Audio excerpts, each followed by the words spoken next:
Olá, meu nome é Pablo Vilaço, sou crítico de cinema e diretor do site Cinema em Cena, e eu vou falar um pouquinho hoje sobre o novo Suspiria, dirigido pelo Luca Guadagnino. Refilmar um clássico nunca é uma boa ideia por natureza. Porque se o filme já é um clássico, significa que ele funcionou. Que não só ele funcionou, mas ele resistiu ao teste do tempo. A ideia de pegar aquele filme e refazer normalmente resulta em desastre. E é por isso que foi com um alívio imenso que eu vi desde o começo do Suspira, dessa versão nova, que o Luca Guadagnino ele sabia da importância, da relevância e dos elementos que fazem o Suspiro original do Dario Argento, de 1977, um clássico, e decidiu uma abordagem completamente diferente. Uma das coisas que são marcantes e que são absolutamente memoráveis e que tornam o Suspiro original um clássico é o seu design de produção, o seu uso das cores fortes, em Technicolor, marcantes, com simbolismos que são muito evidentes, e obviamente a violência, o gore, que está inserido dentro de uma história com teores com tons sobrenaturais, a influência de halo, enfim. Desde o início da nova versão, do Suspiria, fica claro que o Luca Guadagnino ele quer se afastar o máximo possível do original nesse sentido, de cara pelo design de produção. Esse é um filme em que as cores não são... Existem, claro, pontos vermelhos, pontos verdes aqui e ali e tal, mas é um filme que, de modo geral, ele tem uma paleta muito mais discreta, muito mais acinzentada, mais tímida, investindo mais em pastéis do que em cores quentes, vibrantes, e que deixa muito claro de cara que visualmente são filmes completamente distintos.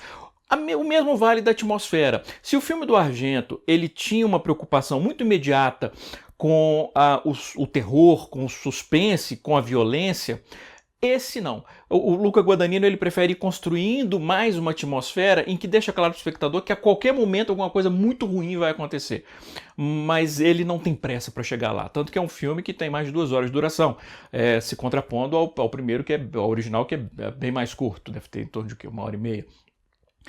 E essa atmosfera ela é construída deixando claro desde o início, por exemplo, em que nós estamos, isso não é spoiler, isso está no trailer, isso é o que é o óbvio da trama, em que a personagem, a protagonista, vivida pela Dakota Johnson, ela vai para uma escola de dança na Alemanha e que as mulheres que são as professoras, as diretoras da escola de dança, são todas bruxas.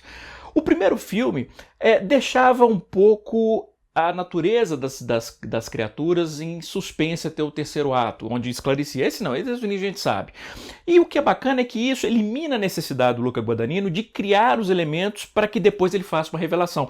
Ele pode, desde o princípio, partir da natureza sobrenatural das personagens e fazer com que o espectador já fique esperando que algo vai acontecer em função dessa natureza. E ele também, como eu falei, ele não tem pressa. Então a atmosfera ela vai sendo construída aos poucos. Além disso, ele introduz um personagem interessante, que é um psiquiatra, vivido por um ator estreante, chamado Luns alguma coisa, ou Lenz alguma coisa, eu nem decorei o nome do ator, porque quem for assistir, eu não quero dar spoiler, mas ao mesmo tempo não é spoiler, é porque não é um ator estreante, na verdade, ele é...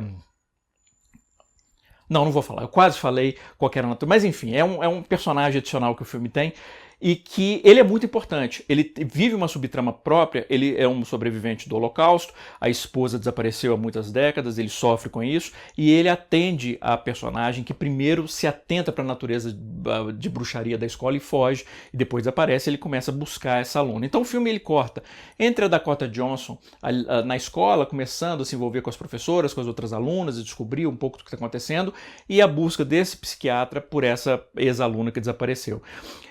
E existe um motivo para isso, porque o tema desse novo Suspiria, o filme se passa em 77, justamente o ano em que o primeiro foi lançado, e ele se passa na Berlim Oriental. Portanto, é óbvio que a Segunda Guerra, os efeitos da Segunda Guerra, a cortina de ferro em si e o modo de vida do lado oriental é muito importante para o filme, não só na maneira tristonha como aqueles personagens vivem, mas em relação à maneira como o filme lida com o passado. O passado é um negócio muito presente, muito influente ao longo desse Suspiria. Todos os personagens, em maior ou menor grau, são influenciados e agem em função do passado. Tanto a Dakota Johnson, através dos flashbacks que aparecem desde o início em relação à mãe, quanto a personagem da Tilda Swinton, que é a musa, vamos dizer assim, do Luca Guadagnino, está na maioria dos seus filmes, e aqui, mais uma vez, ela está brilhante. com o passado em relação à diretora, fundadora da escola, quanto esse psiquiatra com a sua esposa e esse passado influenciando os personagens. É um tema interessante, principalmente na maneira como o filme demonstra que não há muita escapatória do passado. O passado nos persegue, nos influencia e, se a gente deixar, nos domina. Como ele faz com alguns dos personagens, ou com todos os personagens desse filme. Do ponto de vista de violência, não é um filme que ele não é o foco do filme, mas ele tem algumas sequências que são bem violentas e quando a violência chega, ela chega para valer. Existe uma sequência, particularmente nesse filme, de novo, sem dar spoiler, em que uma dança leva a uma tortura em lugares diferentes. E essa tortura, vamos dizer assim, não é o termo melhor, mas enfim, ela é retratada pelo Luca Guadagnino de uma maneira absolutamente chocante. E o clímax do filme, o clímax é uma festa total para quem gosta de sangue, vísceras e gore. Eu fiquei encantadíssimo por esse novo Suspiria. Eu acho interessante porque ele não poderia ser mais diferente em termos de tom, em termos de estética, de linguagem e de temas. Não podia ser mais diferente do original. E mesmo assim, é um filmaço que faz jus ao filme do Dario Argento. Fiquei muito feliz com o Suspiria. Feliz não é o termo, porque o filme me deixou arrasado. Mas eu fiquei satisfeito com a experiência de assistir ao Suspiria. É isso. Um grande abraço, bons filmes.